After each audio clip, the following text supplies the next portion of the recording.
Good afternoon. It's your brother Big Hawk with another video. This is part 2 that I'm making. As you know, I made a part 2 about these two Indian women that talk about the realities in the Indian race, how sometime in Indian race there's anti-blackness, but you still do have Indian women and Indian people that do have respect and love black people, and these are two of them right here. I'm gonna do this video. I'm reacting to it. Like, share, subscribe to my channel. Let's get this 1,000. Let's hit it. Already. Welcome to the Upside Down Smiling Show, where we talk about real life, but we don't take life too seriously. My name is Shireen, and I have my family friend Sindhu here. Sindhu, tell them what you're up to about your profession. Oh, my name is Sindhu, and I am a professor of communication studies and a diversity and inclusion consultant. And yeah, that's kind of who I am. I'm on Instagram, a small following. I'm Shakti Diversity and Equity. You can follow me there. She's been posting a lot of things about like racism and specifically about anti-blackness. And so we are both of the Indian community. Malayali Kanaya. Malayali Kananaya, and it's definitely something that I think is an issue in the Indian community. One thing that you kind of brought up is about like the systematic and kind of like how our minds have been trained, and I kind of want you to talk a little bit about that. Anti-blackness is the covert and overt, both systemic and interpersonal racism against black people. So we're talking about the specific violence, discrimination, and harm that is placed on black people. And you know the crazy thing about it, these two women and her friends, they got a couple of guy friends that's Indian. They going real hard for black folks. Like, so they understand the racism because these are two brown-skinned Indian females, and they have Indian females and Indian males that look darker than black folks. But these are considered, you know, the kind of the outcasts of their race because they're not light-skinned. They're brown-skinned, tan-skinned. When you get to dark-skinned, so these are two females, and our friends are really, they digging deep, and they doing their history, and they going hard for black folks. That impacts the health, wealth, and safety of this community. And the thing about anti-blackness is that it is not something that just started in this country, like after Trayvon Martin was murdered, right? That's what a lot of people think. Yeah. Anti-blackness. Now I'm gonna stop it right here.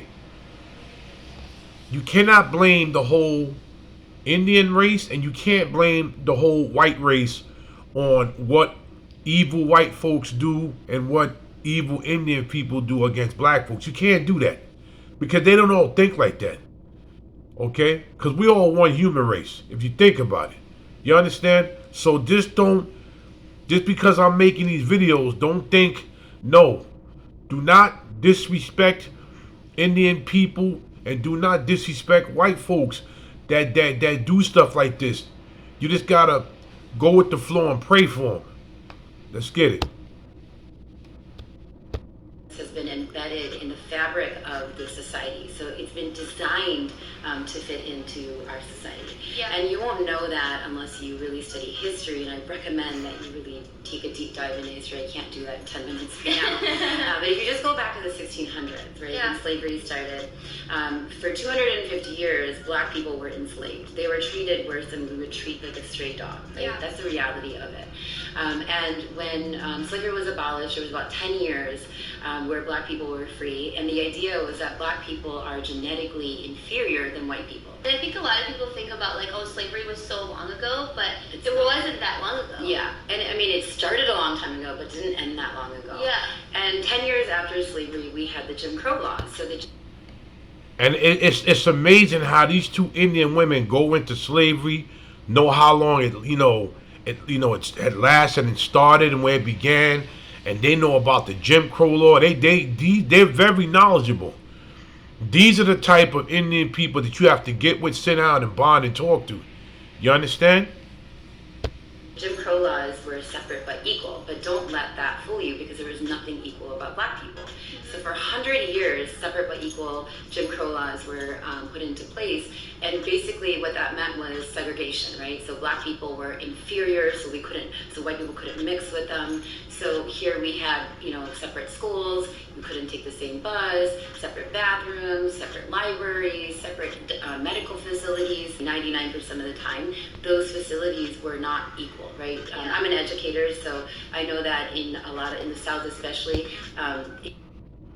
And I would like to really give a thanks and shout out to these two Indian females and to other Indian people from the United States and all over the world that feels the same way they do and feels that all black people are not bad.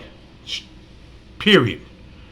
We do have a lot of black folks that do the drug game, and I speak about all the time. People know I get into deep to my communities behind ASAP. So I know which ones is bad and which ones are not. I know. And these two Indian females here, they understand what happened, and they understand you can't judge all Negroes. And we know where they've been through, and we know where they're going right now. in schools, black students had to be their own janitors, right? Wow. And white students had janitorial services. I mean, Yeah. the parents out there who have kids, or if you're a student yourself, imagine having to clean the bathroom. Taking care of that At the end as a of the day. student, right? So, and also at that time, there was government policies and procedures, government sanction policies and procedures that helped to keep white people elevated in status in society. We learn about other people from media, from society, from education, from our families. Right. And black people are overrepresented in the media as being violent, Yeah. as being drug addicts, as being criminals. Ah, the media. You see what she said? The media, the ones that can break you and can make you. And they know that we're all not like that. Yes, some of us are like that, but not all of us. See? These two Indian women are very intelligent. I really would like to, get on their podcast and we have some type of podcast together because they're very intelligent. And so we're learning to associate black people in that way. Right. Just like, what do you think about, what do you associate peanut butter with? What's the first thing? Peanut butter and? That's subconscious. We're not thinking about that. We're subconsciously associating black people with being violent. We don't break bread with black people on a large scale in the Indian community. Right. And so we go off these stereotypes, these biases that we don't even know that we have. Yeah. And so that we have these ideas about black people that perpetuate anti-blackness. Yeah, I was just thinking about young people, educated people my age that have said things like, but they have the same kind of opportunities, or they're not working as hard, or things in that direction. And I think for me, one big takeaway that I want to kind of talk about is how to handle those situations, because this is something personal for me because I have black people in my family and I don't want anyone. Her sister is married to a good black brother. Her sister and the black brother met when they was in college, and the niece she has a gorgeous niece, and she just loves his brother and loves her niece, and even the father and the mother, they loved this black American man that went to college and did what he had to do. He didn't sell drugs. He didn't beat nobody over the head. He wasn't a gang member. He was an intelligent black man that found a beautiful Indian female, and they got married into a family that understands. In my family to ever feel different, ever feel like they are not equal or they are less than, which is I think deep down what a lot of Indian people do think. So I think one of the things that you said, it made me think about the model minority myth, and it is related to us as we're part of the Asian group, and Indian people are the wealthiest, we're the most educated, and the idea that was a term coined by government officials, and the idea is we came here after 1965 in a widespread way, and now we know English, we are educated, we can do it than black people. We chose to come here. Yeah, exactly. We chose to come to We this have to remember that we chose to come here, Yeah. and black people experienced over 350 years of systemic oppression and laws and policies that oppress them. Incredible. These two women are incredible. Wow. I don't even know what to say right now. Discriminated against them. We didn't have to deal with that. So we have an upward advantage because we came here and black people actually literally cleared the path. They did everything for us. Yeah. They pushed through all of that. I mean, we did. And that's one thing nobody really talks about. Our ancestors did clear the way for a lot of immigrants to come here and to have an opportunity. That's one thing I can say. That's one thing I can say. You know, they took a lot of behind whippings, and these two Indian females, I really would like to thank them. I really would. I was once one way I could get in contact with her, or they can contact me. But yes, they're very smart. Yeah, we deal with a little bit of racism. We deal with but racism. Nothing in comparison to black people. So when you hear someone say, well, black people are lazy, or they're not wealthy because they want to sit on their butts, no, you have to educate your family members or people about the idea that we didn't have to go through the obstacles that black people did. And actually, we have a lot to owe to black people for our success in this country. Because by the time we came here in a large wave, it was 1965, the civil rights had already been intact for 10 years. And so society, ideas, thinking was shifting, right? And so people were more willing to accept us. Now, we experience racism. I experienced a lot of it when I was younger. It doesn't mean that we're not experiencing it, but the difference is. And you know the sad thing about this? They appreciate all this stuff, but you got the Pookies, the Ray Rays, the Man, the Shaquanas. They don't care about no type of history like this. They don't care about this stuff. And that's what makes it bad. The bad ninjas in our neighborhood. They know more than the bad ninjas in our neighborhood. That we don't experience it in a systemic way that oppresses us.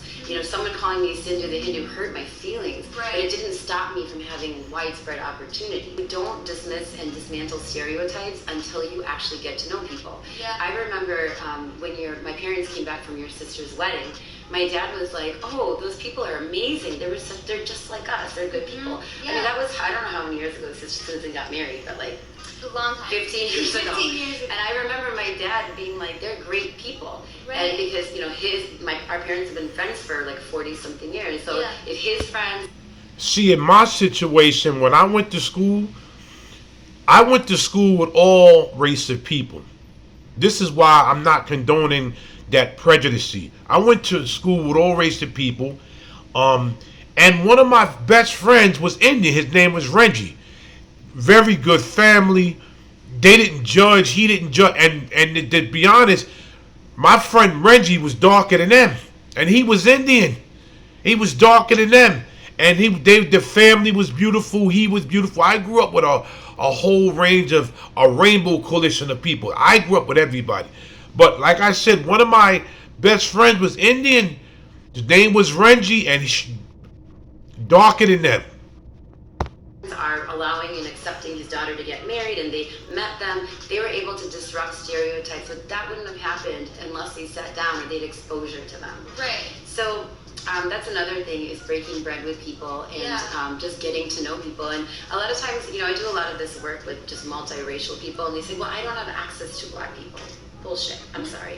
Like, you have access to black people. You have access to anyone. And it may not be like the most natural thing. It may not be like the easiest thing. But just putting yourself in positions that you meet other kinds of people that are different from you, I think it's just beneficial in general. Yeah. And it might mean like talking to your person, right? It might mean like, at the gas station when you go by your engaging with a random person. The cab driver, just getting to know little snippets of people and hearing their history so that we can have more compassion and see that there isn't a single way of being black, right? Black people are not a homogenous group, just like Indian people are. We have many bad people and good people and smart people. Right. Thank you. Thank you, you two beautiful Indian queens. There is bad in every race. Continue.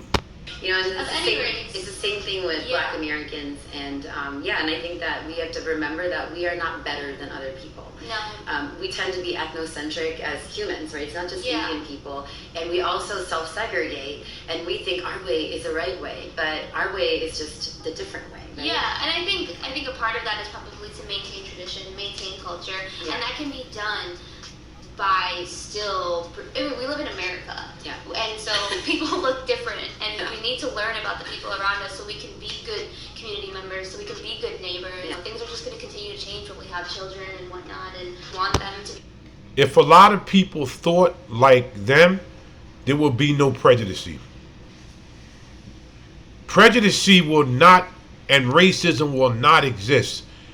We as human beings are the ones that's keeping up this separation between human beings. The media is the one that inflames and makes the fire bigger. The media does this. And a lot of people that say they have college degrees, they're so smart that they're dumb because they go to school and they're intelligent, but they don't see that the media and prejudiced people are keeping this flame and the fire getting worse and worse. If we as people, as human beings, could think like them, there wouldn't be no prejudice and racism. Do you see how this whole thing goes? You see how this whole thing goes? I'm going to stop the video right here. Like, share, and subscribe to my channel. I'm trying to get 1,000, but thanks to these two beautiful people right here that brought this out. I'm going to do a part 3 soon. Hashtag just us. Take the green pill and go. This is Big Hawk. I'm signing out here into another video. Everybody keep it safe.